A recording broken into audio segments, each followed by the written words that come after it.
Tumeenda Gymkhana, tumeangalia na tumepokea taarifa, na amesema amefikia 80% na vifaa vingi kile unachokiuliza kiko store. Kama 80% inatamkwa kwa sababu ya vifaa kuwa store,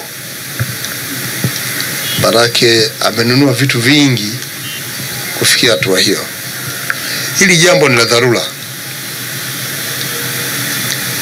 Gymkhana kuna makubaliano yanafanywa kati ya Suba JKT pamoja na timu kutoka Uturuki. Ndio mheshimiwa. Sasa kwa hali hii na kwa maelezo ya kamanda ya kwa vifaa vipo, niwape kazi makatibu wakuu ya muda mfupi sana, kwa sababu jambo hili la dharura. Leo, kesho tarehe 30-31 mfanye ukaguzi wa vifaa hivyo vinavyotamkwa viko store.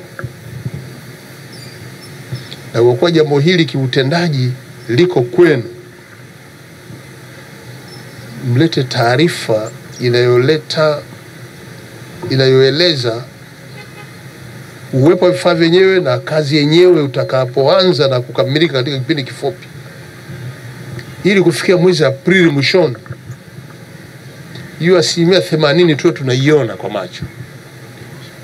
Lakini taarifa hii mimi nipate tarehe 1 ya kuwepo kwa vifaa hivyo vivyo store.